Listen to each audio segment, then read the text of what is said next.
Okay കാണുന്നില്ലേ? കാണുന്നില്ലേ?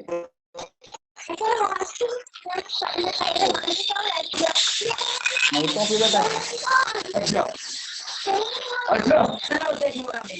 Hello, mic off ചെയ്തേ. കാണുന്നില്ലേ വീട്ടിലെ? കാണുന്നില്ലേ? ഹലോ, അപ്പൊ ഇല്ലുസ്ട്രേഷൻ നോക്കുക. അത് കുറച്ച് നല്ല ക്വസ്റ്റൻ ആണ്, ചെയ്ത് നോക്കുക. അപ്പോൾ illustration production department of factory furnish following information for the month of October 1990. പഴയ ഇതാണ്. മെറ്റീരിയൽസ്, വേജസ്, ഓവർ ഹെഡ്സ് പറയുന്നുണ്ട്. ലേബർ അവേഴ്സ്, മെഷീൻ അവേഴ്സ് പറയുന്നുണ്ട്. For an order executed by the department during October, the relevant data is as follows. Material, wages, labor hours. Okay. Calculate overhead chargeable to the show by direct material cost method. ഇതുവരെ പഠിച്ച method ഒക്കെ ഉപയോഗിച്ചുകൊണ്ട് problem ആണ്. നോക്കുക. ആദ്യ rate കാണുക. Direct material cost method. Overhead എത്രയാണ്? 16,000.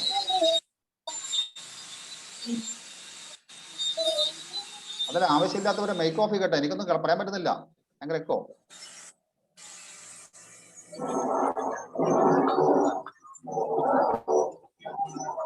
നമ്മൾ ആവശ്യത്തിന് മാത്രം മൈക്ക് ഓൺ ചെയ്യുക, അത് ഓഫ് ചെയ്യുക.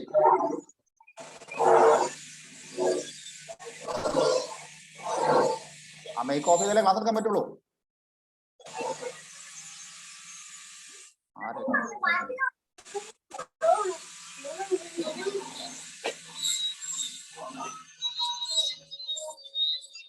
ആരോ ഒരാൾ മൈക്ക് ഇപ്പൊ ഓൺ ചെയ്ത് കളിക്കുക. നോക്കുക, ക്വസ്റ്റൻ നോക്കുക, റേറ്റ് കണ്ട് നോക്കുക. ഏറ്റവും എല്ലാത്തിനും മുകളിൽ ഓവർ ഹെഡ്, താഴെ base. Labour cost, labour hour rate ആകുമ്പോൾ ഇങ്ങനെ.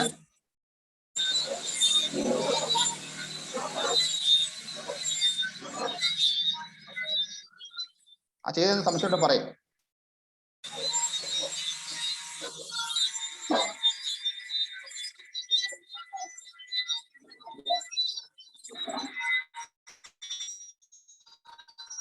ചെയ്തതിൽ എന്തെങ്കിലും സംശയം ചോദിക്കുക.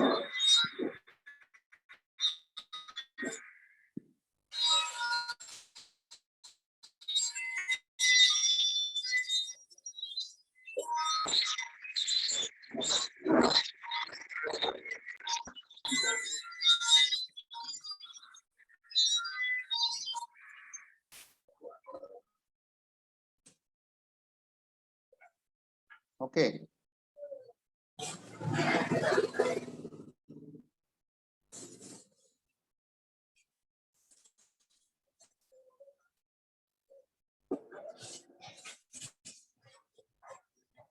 ശരി, അടുത്തിലേക്ക് പോവാം.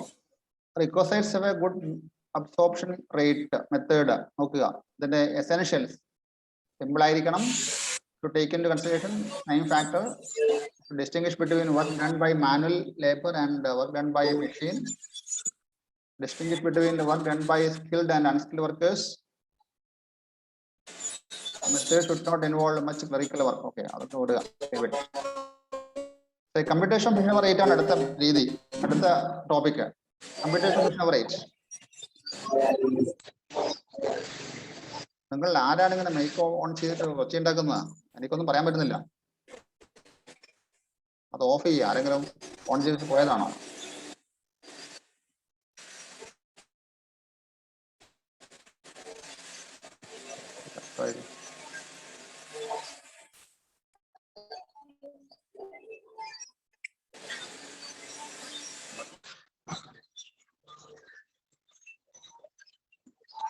Computation of machine hour rate ഏറ്റവും പ്രധാനപ്പെട്ട ടോപ്പിക് ആണ്, ശ്രദ്ധിക്കുക. ഇതില് എന്താണ് ഓവർ ഹെഡ് റേറ്റ് മെത്തേഡിൽ അബ്സോർപ്ഷൻ ഓവർ ഹെഡ് മെത്തേഡ് ഏറ്റവും പ്രധാനപ്പെട്ട മെത്തേഡാണ് മെഷീൻ അവർ റേറ്റ് മെത്തേഡ് എന്ന് പറയുന്നത്. ഇതെങ്ങനെ കമ്പ്യൂട്ട് ചെയ്യാന്നുള്ളത്. So what is the meaning of machine hour rate? The cost of running a machine per hour. ഒരു മണിക്കൂർ മെഷീൻ പ്രവർത്തിക്കാൻ വേണ്ട ചെലവ്. അതെങ്ങനെ കമ്പ്യൂട്ട് ചെയ്യാം? Total overhead divide by machine hours. അതാണ് simple formula. Total overheads divide by hours. അതാണ് formula.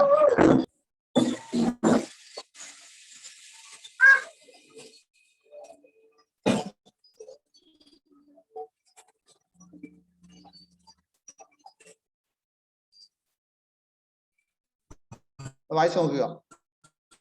Machine hour rate is overhead rate for 1 hour of machine work. The first step in computation of machine hour rate is the departmentalization of overheads. Next, these overheads of the department are allocated to and apportioned to different machines in that department, treating each machine or group of machine as cost center. ഓരോ മെഷീനും incur ചെയ്തിരിക്കുന്ന overhead എത്രയാണ് എന്ന് കണ്ടുപിടിക്കുക. It is through the process of departmentalization of overhead.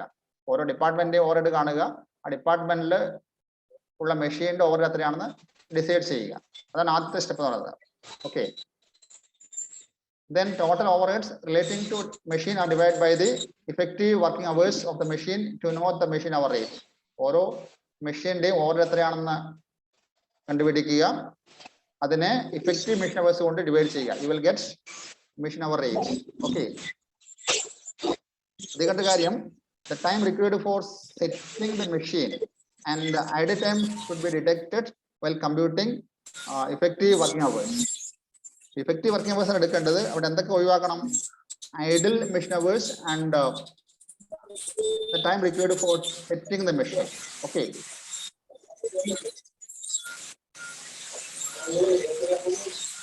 ഒരാളുടെ mic വല്ലാതെ ശല്യം ചെയ്യുന്നല്ലോ, കഷ്ടമാണത്. ഒന്ന് ഓഫ് ചെയ്യും, ഇല്ലെങ്കിൽ എഴുതി പിന്നെ ഓഫ് ആക്കിയിട്ട് പോ.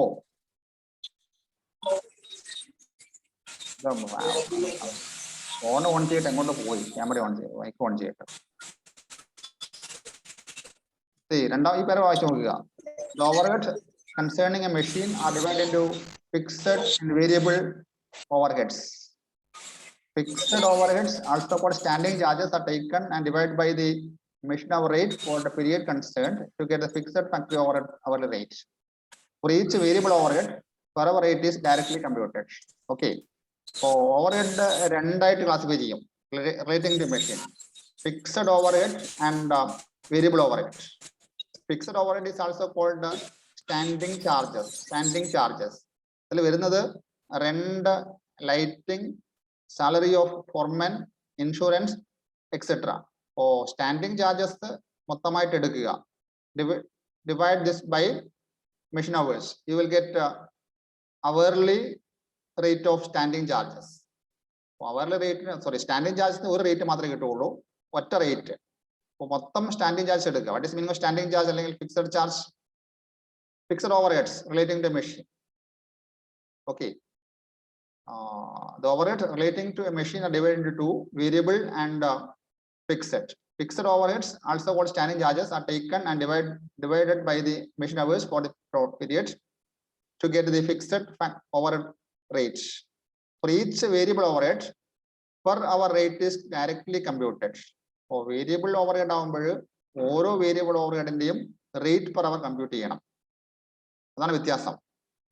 The total fixed and variable hourly rates gives the machine hour rate. And it should be noted that while calculating the machine hour rate, one should take all expenses for a particular period, a year or a month, and the machine hour should also relate to same period. The expense machine hours matching ആയിരിക്കണം. If you take expense for 1 year, you take machine hours for 1 year. If you take expense for 1 month, you take machine hour for 1 month. And if you take expense for 1 day, you take machine hour for 1 day. അത് matching ആയിരിക്കണം. Okay. Example നോക്കുക. ഒരു അതിന്റെ ഇതാണ് format. Computation of machine hour rates. Standing charges amount per hour. ഇപ്പൊ standing charge സാധാരണ വരുന്നത് rent, lighting, salary, insurance, cotton waste സാധാരണ വരുന്ന സ്റ്റാൻഡിംഗ് ചാർജസ്. അതിന്റെ ടോട്ടൽ എടുക്കണം. Total divide by number of machine hours, hourly rate കിട്ടും. Okay. Then variable expense, running expense പറയുന്നത് you take individually. Variable expense divide by machine hours. അതിന്റെ ഓരോ direct rate കണ്ടുപിടിക്കണം. Variable expense divide by machine hours, അതിന്റെ rate per hour കിട്ടും. Depreciation divide by machine hours, repairs divide by machine hours, ഓരോന്നും separate കാണണം. അതാണ് computation രീതി. ഇനി എക്സാമ്പിൾ നോക്കുക. Example 3. Compute machine hour rate from the following data. The cost of machine 1 lakh ആണ്. Installation charges 10,000. Scrap value after 15 years 5,000. 15 വർഷം കഴിഞ്ഞ് വിറ്റാൽ 5,000 rupees കിട്ടും. rent of the shop for per month. Machine shop എന്നാണ് പറയുക. Machine സ്ഥാപിച്ചിരിക്കുന്ന ആ സ്ഥലത്തിന് റെന്റ് ഒരു മാസത്തേക്ക് 200 രൂപയാണ്. Okay. Lighting for the shop per month, machine lighting ഒരു മാസം 300 രൂപയാണ്. Insurance for the machine per annum 960 ആണ്. റിപ്പയർസ് പെർ ആനും 1000 ആണ്. Power 10 units per hour. Power 10 units per hour ആണ്. ഒരു മണിക്കൂർ 10 യൂണിറ്റ് ആണ് ഉപയോഗിക്കുക. Rate of power per 100 units 100 unit 20 രൂപയാണ്. Okay. Supervise salary per month 600 രൂപയാണ്. Estimate working hours per annum 1000. The machine occupies 1/4 of total area of the shop. Supervisor devotes 1/3 of his time for the machine. ഇതാണ് question. ഇത് ശ്രദ്ധിച്ച് ചെയ്യേണ്ട question ആണ്. എല്ലാവരും ശ്രദ്ധിക്കുകയാണെങ്കിൽ മനസ്സിലാവുള്ളൂ. ഓക്കെ. കമ്പ്യൂട്ടേഷൻ നോക്കുക. First standing charges. Standing charges എന്ന് പറഞ്ഞാൽ എന്താണ്? ഇവിടെ fixed charges, fixed overheads. Rent എന്ന് പറയുന്നത് 200 പെർ മന്ത് ആണ്. 200 × 12 2500. 2500 മൊത്തം റെന്റ് ആണ്. Machine occupies 1/4 of the area. അപ്പോൾ മെഷീൻ ഓക്കുപൈസ് 1/4 പറയുന്നില്ല ഇവിടെ. Machine occupies 1/4 of total area എന്ന് പറയുന്നുണ്ട്. അപ്പോൾ ഈ ഏരിയയിൽ മൊത്തം ഏരിയയിൽ 1/4 ആണ് മെഷീൻ ഓക്കുപൈ ചെയ്യുന്നത്. അപ്പോൾ അതിന്റെ 1/4 മാത്രം ചാർജ് ചെയ്താൽ മതി. അപ്പോൾ റെന്റ് മൊത്തം 2500 രൂപ. ഈ മെഷീന് ബാധകമായ റെന്റ് 2500 കൊണ്ട് 1/4 600 രൂപ. Okay. Then lighting 300 per month ആണ്. ഒരു വർഷത്തേക്ക് 3600 രൂപ. മെഷീൻ ഓക്കുപൈസ് 1/4 കണ്ടാലും മതി, 900. ദെൻ ഇൻഷുറൻസ് 960 പെർ ആനും ആണ്. സൂപ്പർവൈസ് സാലറി 7200 ആണ്. ഒരു മാസം 600 രൂപയാണ്. 12 മാസം 7200. And supervise ഡിവോട്ട്സ് 1/3 of his time for this machine. അതുകൊണ്ട് അതിന്റെ 1/3. മൊത്തം ടോട്ടൽ സ്റ്റാൻഡ് ചാർജ് 4860. അവരുടെ റേറ്റ് ദിസ് 4860 ഡിവൈഡ് ബൈ 1000. ഇത് ചെയ്തിരുന്ന സംശയം ഉണ്ടാകും പറയും. ഇതിൽ സംശയം ഉണ്ടോ? ഇല്ല. ഇല്ല. ഓക്കെ ആണോ? എല്ലാവർക്കും ഓക്കെ ആണോ? ഓക്കെ ആണ്. ഓക്കെ. അപ്പോൾ ഈ പറഞ്ഞ ഐറ്റംസ് ഐഡന്റിഫൈ ചെയ്യുക. സ്റ്റാൻഡിംഗ് ചാർജ് ഏതൊക്കെയാണ് ഐഡന്റിഫൈ ചെയ്യുക. ടോട്ടൽ എടുക്കുക, divide by effective machine hours. That is the technique. Okay. ഇനി റണ്ണിങ് ചാർജസ് അല്ലെങ്കിൽ വേരിയബിൾ ചാർജ് ആകുമ്പോൾ ഓരോന്നിന്റെയും സെപ്പറേറ്റ് റേറ്റ് കാണണം. അതാണ് വ്യത്യാസം. അതിൽ വരുന്ന ഐറ്റംസ് പ്രധാനമായും ഡിപ്രിസിയേഷൻ, റിപ്പയർ, പവർ ഇതൊക്കെയാണ് വരിക. സോ ഡിപ്രിസിയേഷൻ കാണാൻ വേണ്ടിയിട്ട് നിങ്ങൾക്ക് ചെയ്യേണ്ട കാര്യം ക്വസ്റ്റ്യൻ നോക്കുക. കോസ്റ്റ് ഓഫ് മെഷീൻ 1 lakh ആണ്. ഇൻസ്റ്റാളേഷൻ ചാർജസ് അത് ഇൻസ്റ്റാൾ ചെയ്യാൻ വേണ്ടിയിട്ട് 10,000 വേണം. സ്ക്രാപ്പ് വാല്യൂ 5,000 കിട്ടും ആഫ്റ്റർ 15 years. അപ്പോൾ ഇയർലി ഡിപ്രിസിയേഷൻ കാണാൻ വേണ്ടിയിട്ട് cost of machine plus scrap value plus installation minus scrap value divide by number of years. അതാണ് ഇയർലി ഡിപ്രിസിയേഷൻ എന്ന് പറയുന്നത്. അതായത് cost of machine plus installation charges അത് ഇറക്ട് ചെയ്യാനുള്ള അത് സ്ഥാപിക്കാനുള്ള charge 1,10,000 plus scrap value 5,000 1,05,000 divide by 15 കിട്ടി. So ഇത് ഇവിടെ ഉണ്ട്. Cost of machine 1 lakh plus installation 10,000. 1,05,000 divide by 15 years 7,000 per annum. ഒരു വർഷത്തെ ഡിപ്രിസിയേഷൻ 7,000 ആണ്. നോക്കുക 7,000 ഇവിടെയാണ് 7,000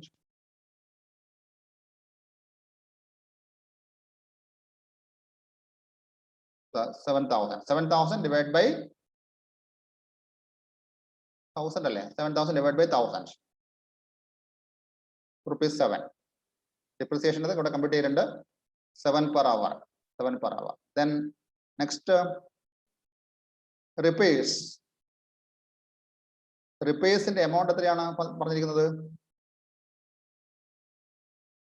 1,000 per annum ആണ്. 1,000 per annum ആണ്. 1,000 per annum divide by 1,000 divide by 1,000 that is 1. Then പവറിന്റെ ശ്രദ്ധിക്കണം. പവറിന്റെ കമ്പ്യൂട്ടേഷൻ ശരിക്കും ശ്രദ്ധിക്കണം. ഇവിടെ പവർ പറയുന്നതാണ് 10 units per hour. ഒരു മണിക്കൂറിൽ 10 യൂണിറ്റ് ആണ് ഉപയോഗിക്കുന്നത്. Rate of power per 100 units 100 unit rate 20 രൂപയാണ്. അങ്ങനെ ആവുമ്പോൾ what is the hourly rate of power എന്നാലോചിച്ച് നോക്കിയാട്ടെ. ഒരു മണിക്കൂറിൽ ഉപയോഗിക്കുന്നത് 10 യൂണിറ്റ് ആണ്. റേറ്റ് ഓഫ് പവർ 100 യൂണിറ്റിന് 20 രൂപയാണ്. അപ്പോൾ what is the hourly rate of power? ഒരു മണിക്കൂർ പവർ ഉപയോഗിക്കാൻ വേണ്ട എമൗണ്ട് എത്രയാണെന്നാണ് കണ്ടുപിടിക്കേണ്ടത്. അപ്പോൾ 100 മണിക്കൂറിന് അല്ല അതാണ് 100 യൂണിറ്റിന് 20 രൂപ.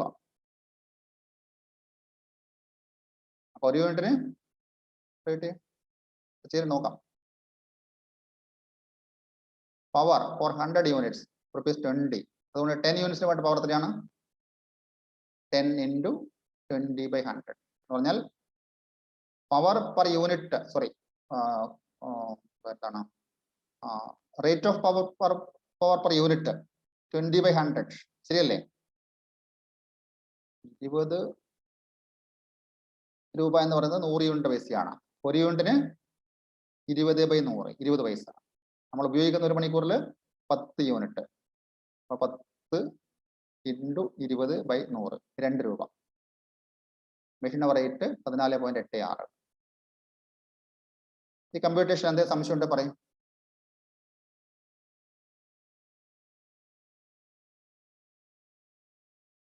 ആരും ഇല്ലേ? ആരും കേൾക്കുന്നില്ലേ? സർ, ഈ പവർ യൂണിറ്റിൻ്റെത് നമ്മളിപ്പം 100ന്റെ അടുക്ക 200 ആണെങ്കിലും എന്ന് പറഞ്ഞാൽ നമ്മൾ തന്നിരിക്കുന്ന ഇതിവിടെ തന്നിരിക്കുന്നത് 20 എത്രയാണ് ക്വസ്റ്റ്യൻ ഉള്ളത്? ഇവിടെ 100 യൂണിറ്റിന്റെ കോസ്റ്റ് ആണ് 20 രൂപ എന്ന് പറയുന്നുണ്ട്. നമ്മൾ നേരെ സിംപിളി ആദ്യം ചെയ്യേണ്ടത് you find out the cost per എന്നാണ്, റേറ്റ് പെർ യൂണിറ്റ്. ഒരു യൂണിറ്റ് വില കാണണം.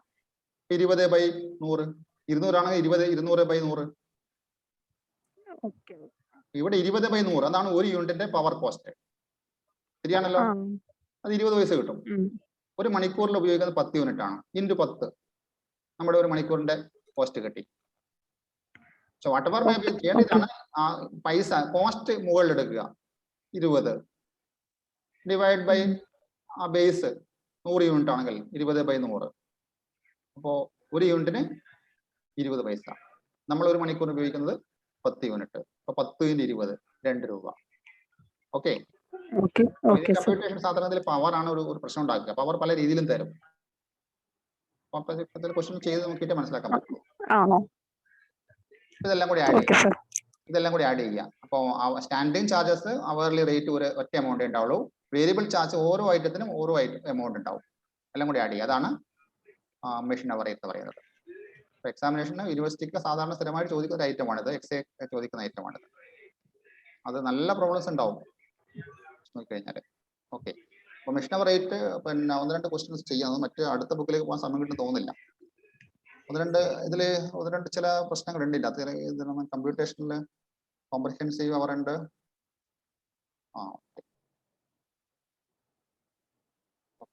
ഇതിലേക്ക് പോവാം. അടുത്ത എക്സാമ്പിൾ നോക്കാം.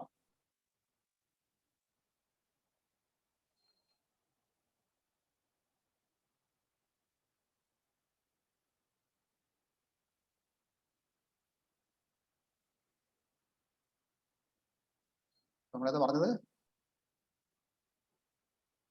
റിയല്ലേ പറഞ്ഞല്ലേ?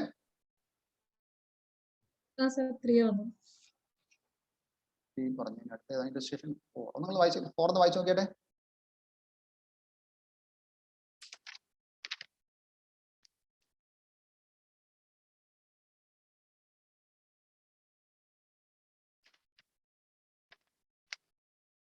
വലിയ ക്വസ്റ്റ്യൻ ആണെന്ന് തോന്നുന്നു അല്ലേ?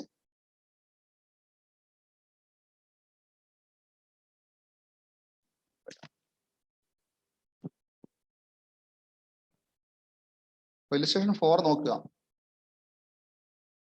ഇവിടെ machine shop contain 4 newly purchased machines each occupying equal amount of area. Okay. അപ്പോൾ 4 മെഷീൻ ഉണ്ട് ഒരു മെഷീൻ ഷോപ്പിൽ. അത് ഈച്ച് ഏരിയ തുല്യമാണ്. അതിന് കോസ്റ്റ് എല്ലാം പുതിയ മെഷീനാണ്. 40,000, 50,000, 60,000, 80,000 ഇതാണ് cost. Okay. Expense of the machine shop rent 20, rates flight administration running expense 32, power 12 rupees ആണ് ഉള്ളത്.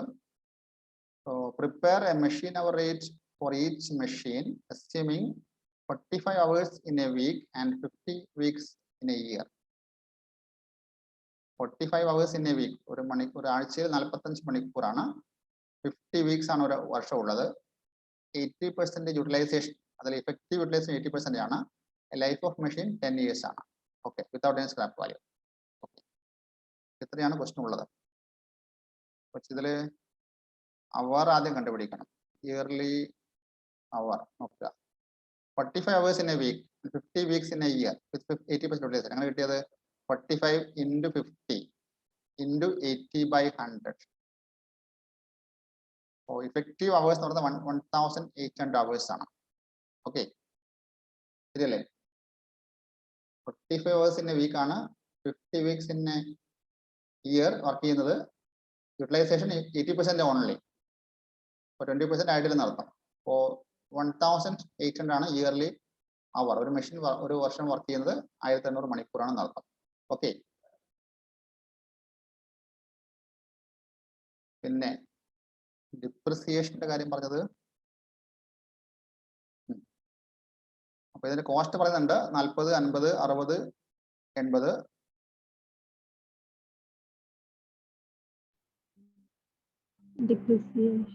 വിത്തൗട്ട് സ്ക്രാപ്പ് വാല്യൂ ആണ്. അപ്പോൾ ലൈഫ് 10 years ആണ്. അവസാനം പറഞ്ഞ കാര്യം, life 10 years without scrap value. Scrap value ഇല്ല. സ്ക്രാപ്പ് വാല്യൂ ഉണ്ടെങ്കിൽ അത് കുറക്കണം. നമ്മൾ നേരത്തെ കണ്ട പ്രോബ്ലത്തിൽ ഇൻസ്റ്റലേഷൻ ചാർജസ് ഉണ്ട്, സ്ക്രാപ്പ് വാല്യൂ ഉണ്ട്. അപ്പോൾ ഇൻസ്റ്റലേഷൻ ചാർജ് ഉണ്ടെങ്കിൽ ആഡ് ചെയ്യണം, സ്ക്രാപ്പ് വാല്യൂ ഉണ്ടെങ്കിൽ കുറക്കണം. അപ്പോൾ ഇത് രണ്ടും ഇല്ല ഇവിടെ. അപ്പോൾ ഡയറക്റ്റ് ഇയർ കൊണ്ട് ഡിവൈഡ് ചെയ്താൽ മതി. അപ്പോൾ ഈ machine aid depreciation 4000 per annum, B 5000, C 6000, and D 8000. Simply divide by number of years. Okay. For the tabular formula കൊടുത്തിട്ടുണ്ട്. Computation of machine rate. What computation ആണ്? ABCD. Standing charges. For standing charges, rent മൊത്തം 20,000 ആണ്. അപ്പോൾ equal area ആയതുകൊണ്ട് division equally 5000, 5000, 5000. Rates same, അതും area design. Light, administration എല്ലാം ഒറ്റ equal divide ചെയ്തു. കാരണം ഈക്വൽ സ്പേസ് ആണ് ഓക്കുപ്പൈ ചെയ്യുന്നത്. അപ്പൊ ടോട്ടൽ സ്റ്റാൻഡിങ് ചാർജസ് എന്ന് പറയുന്നത് 1350 എല്ലാം സെയിം നോട്ടല്ലേ. റണ്ണിങ് ചാർജസ് ഇവിടെ എല്ലാം ചെയ്തിരിക്കുന്നത് പിന്നെ ഒറ്റ റേറ്റ് കണ്ടിട്ടുള്ളൂ. അത് ഒന്നിലധികം മെഷീൻ ഉള്ളതുകൊണ്ടാണ് ചെയ്തത്. അങ്ങനെ പ്രിൻസിപ്പിൾ പ്രകാരം സ്റ്റാൻഡിങ് ചാർജസ് എന്ന് പറയുന്നത് അവർ റേറ്റ് കാണണം. പിന്നെ റണ്ണിങ് ചാർജസ് ഓരോന്നിനും, for depreciation, power, other charges എല്ലാത്തിനും ഓരോന്ന് കാണുന്നതാണ് റൂള്. ഒരു സൗകര്യത്തിന് വേണ്ടി ചെയ്തായിരിക്കും. ഇപ്പൊ ടോട്ടൽ എക്സ്പെൻസ് കണ്ടു, അതിനെ മണിക്കൂർ കൊണ്ട് ഡിവൈഡ് ചെയ്തു, അങ്ങനെ ചെയ്തിരിക്കുന്നത്. ഡിപ്രിസിയേഷൻ നമ്മൾ കണ്ടിട്ടുണ്ട്, പവർ അവിടെ തന്നിട്ടുണ്ട്, അതർ എക്സ്പെൻസ് തന്നിട്ടുണ്ട്. അതർ എക്സ്പെൻസ് ഡിവൈഡ് ചെയ്തു അല്ലെ. അതർ എക്സ്പെൻസ് ടോട്ടൽ 40,000 ആണ് റണ്ണിങ് എക്സ്പെൻസ്. അത് ഈക്വലി ഡിവൈഡ് ചെയ്തു 10,000, 10,000, 10,000. ടോട്ടൽ എക്സ്പെൻസ് 37,650 കിട്ടി. അതായത് 13,450 സ്റ്റാൻഡിങ് ചാർജസും പിന്നെ 37,650 റണ്ണിങ് ചാർജ്. അപ്പോൾ അതെങ്ങനെ കിട്ടി? റേറ്റ് എങ്ങനെ കിട്ടി? 37,650 ഡിവൈഡ് ബൈ 1800. ശരിയല്ലേ?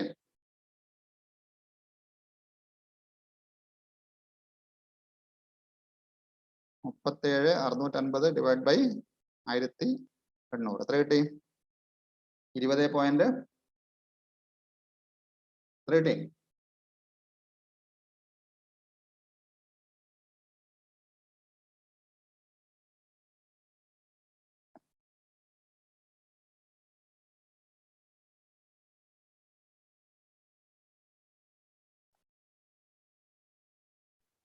ഒരു 20.91. അപ്പൊ 1.16 കിട്ടി. അപ്പൊ ഇവിടെ ചെയ്തൊരു നിങ്ങൾ പിന്നെ മനസ്സിലാക്കേണ്ട കാര്യം, അവർലി ഇതാണ് റണ്ണിങ് എക്സ്പെൻസ് ടോട്ടൽ എടുത്താണ് ചെയ്തത്. അത് തിയററ്റിക്കലി തെറ്റാണ്. ഇവിടെ ഒന്നിലധികം മെഷീൻ ഉള്ളതുകൊണ്ട് അങ്ങനെ ചെയ്തായിരിക്കും. ആൻസർ എന്താ സെയിം ആയിരിക്കും. ഓക്കെ. അപ്പൊ അടുത്ത എക്സാമ്പിളുടെ ഒരു പ്രത്യേകത അതുകൊണ്ട് മാത്രം പറയുകയാണ്. നമ്മൾ നേരത്തെ തിയറി പഠിച്ചിട്ടുണ്ട്. റേറ്റ് ആണ് അവർ കാണുമ്പോൾ സെറ്റിംഗ് അപ്പ് ടൈം, അതായത് മെഷീൻ സെറ്റ് ചെയ്യുക, അത് സ്ഥാപിക്കുക, അവിടെ പ്രൊഡക്ഷൻ നടക്കുന്നില്ല ആ സമയത്ത്. അത് വേണമെങ്കിൽ അതുണ്ടെങ്കിൽ കുറക്കണം. അതുപോലെ ഐഡിയൽ അവേഴ്സ് ഉണ്ടെങ്കിൽ കുറക്കണം. അപ്പൊ അങ്ങനെയാണ് ചെയ്യേണ്ടത്. അടുത്ത എക്സാമ്പിൾ ഇല്ലസ്ട്രേഷൻ 5 നോക്കുക.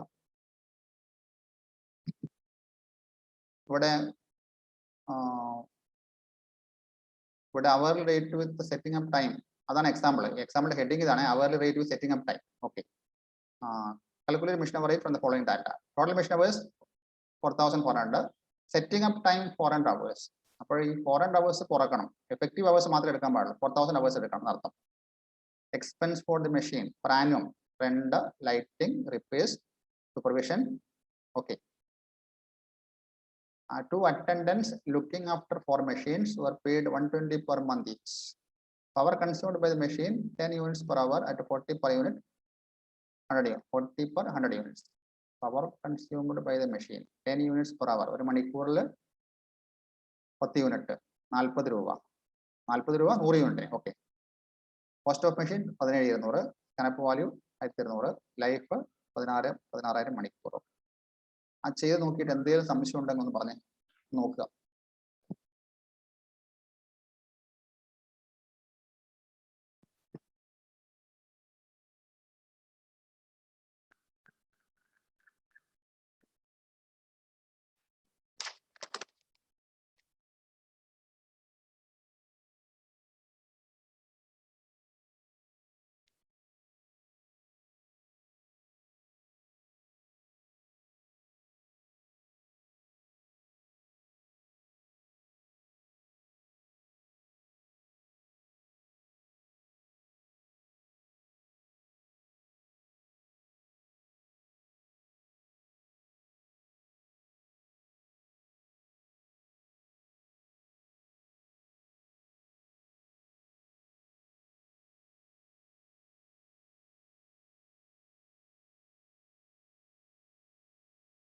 ഉണ്ടോ?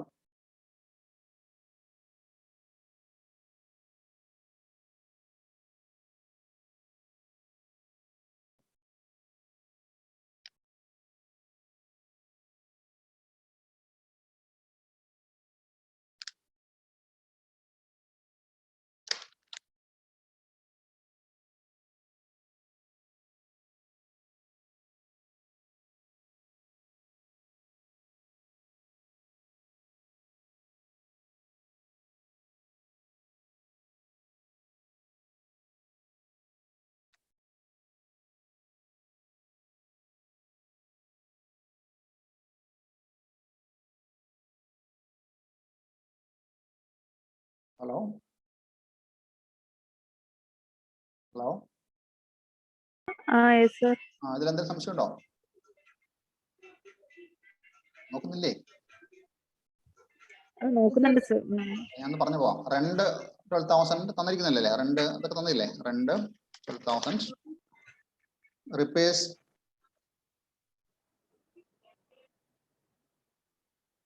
രണ്ട്, പിന്നെ അടുത്ത ലൈറ്റിംഗ് 1,200 ശരിയാണോ? ലൈറ്റിംഗ് 1,000. Yes sir. ലൈറ്റിംഗ് ഉണ്ട്. ഓക്കെ. പിന്നെ റിപ്പയർസ് നമ്മൾ എടുക്കേണ്ടത് വരില്ലല്ലോ.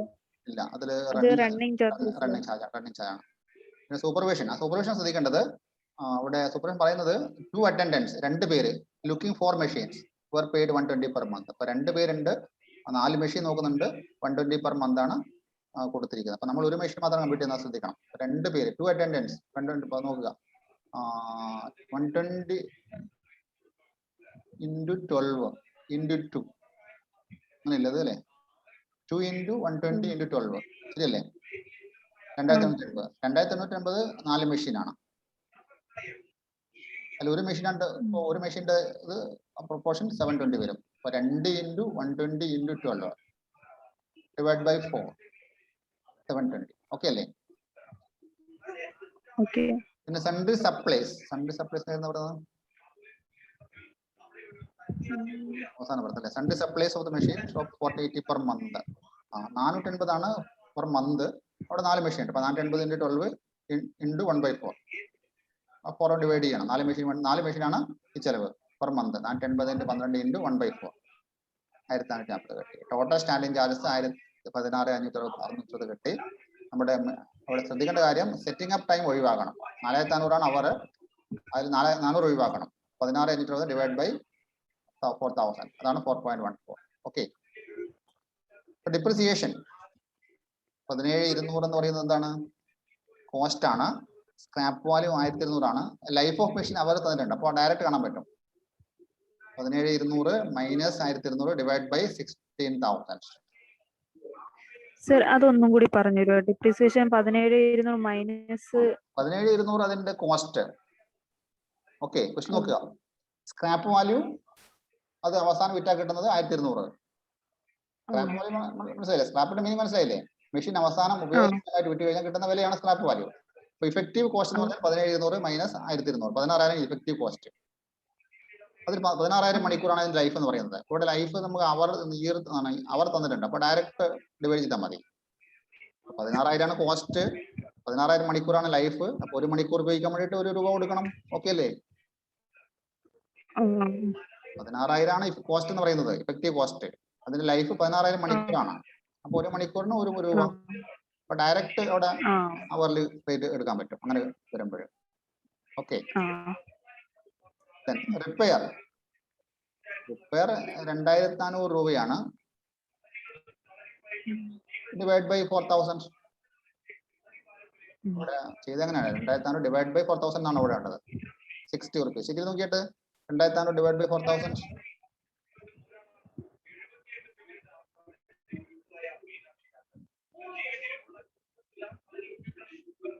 60 പൈസ. ശരിയാണ്. പവർ നമ്മൾ നേരത്തെ ചെയ്ത പോലെ തന്നെ പവർ സെയിം ആണ്. നേരത്തെ പറഞ്ഞത് 20 എന്ന് പറയും, ഇവിടെ 40 വ്യത്യാസം മാത്രമേ ഉള്ളൂ. പവറിൻ്റെത് നോക്കുക. Power consumed machine 10 units per അവർ. 1 മണിക്കൂറിൽ 10 യൂണിറ്റ്. Rupees 40 per 100 units. 40 യൂണിറ്റിന് 100 യൂണിറ്റ് 40 രൂപ. 1 യൂണിറ്റിന് 40/100 40 പൈസ. 40 പൈസയാണ് 1 യൂണിറ്റിന്. ഇത് മെഷീൻ ഉപയോഗിക്കുന്നത് 10 യൂണിറ്റ്. 10 × 4 10 × 40 10 × 40 പൈസ.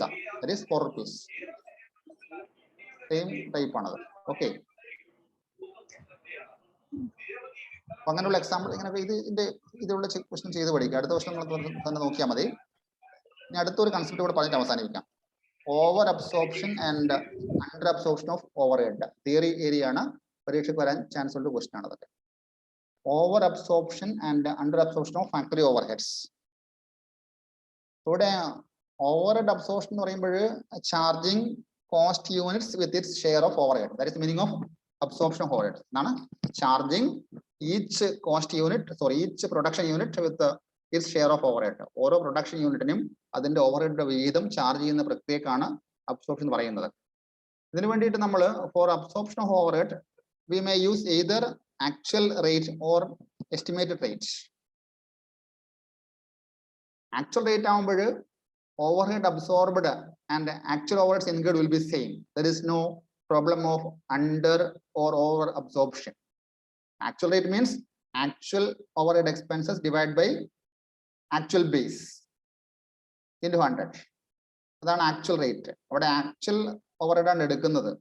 ഇതിന്റെ അടിസ്ഥാനത്തിൽ ഓവർഹെഡ് അബ്സോർബ് ചെയ്യുമ്പോൾ overhead absorbed and actual overhead will be same. There is no question of over absorption and under absorption. So over absorption means overhead absorbed is more than the actual overheads incurred. Under absorption means overhead absorbed is less than the actual overhead incurred. That's the meaning. Actual rate ഉപയോഗിക്കുകയാണെങ്കിൽ ഇങ്ങനെ ഒരു പ്രശ്നം വരുന്നില്ല. രണ്ടും correct ആയിരിക്കും. There is no question of over or under absorption. But in practice, sometimes you have to fix the selling price even before production. ഒരു production മുമ്പേ തന്നെ കോസ്റ്റ് നമുക്ക് തീരുമാനിക്കേണ്ടി വരും. കാരണം you have to give tenders or quotations. നമ്മുടെ പ്രോഡക്റ്റിന്റെ price എത്ര എന്ന് production തീരുമാനിക്കുന്ന മുമ്പ്, പ്രൊഡക്ഷൻ പൂർത്തിയാകുന്ന മുമ്പ് തന്നെ നമുക്ക് ഓഫർ കൊടുക്കേണ്ടി വരും. It is called tender or quotations. അങ്ങനെയുള്ള സന്ദർഭങ്ങളിൽ we may use estimated rates of overhead. Estimated overhead rate ഉപയോഗിക്കും. അങ്ങനെ estimated rate ഉപയോഗിക്കുമ്പോൾ we make an estimate of overheads and base is also estimated. അപ്പോൾ estimated overhead rate ഉപയോഗിച്ചുകൊണ്ട് overhead absorb ചെയ്യുമ്പോൾ there may be difference between overhead absorbed and actual overheads incurred, which is called either under or over absorption of overhead. എന്ന കാര്യം മനസ്സിലായോ? മനസ്സിലായോ? ഇനി ഒന്ന് വായിച്ചു നോക്കിയേട്ടെ പാരഗ്രാഫ്. പെട്ടെന്ന് വായിക്കണം. ഇനി 2 മിനിറ്റേ ഉള്ളൂ.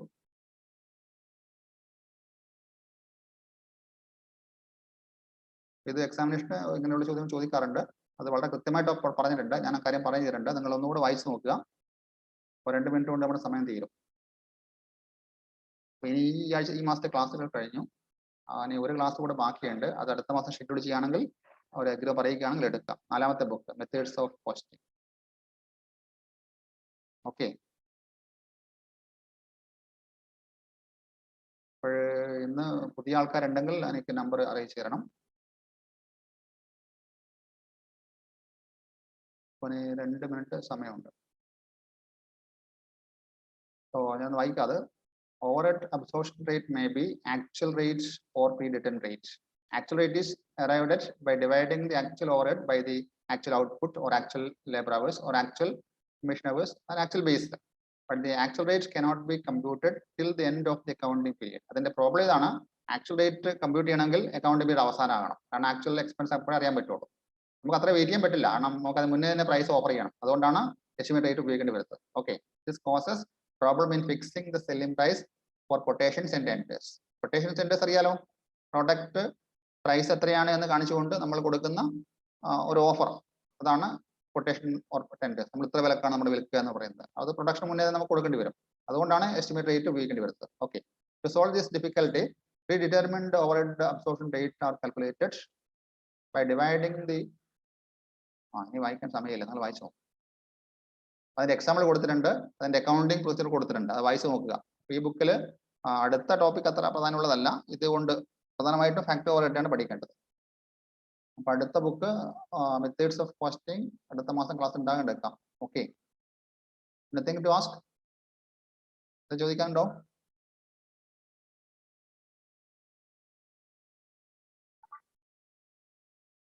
Okay, thank you for listening. I'm going to wind up. Okay, sir. Thank you, sir. Yeah.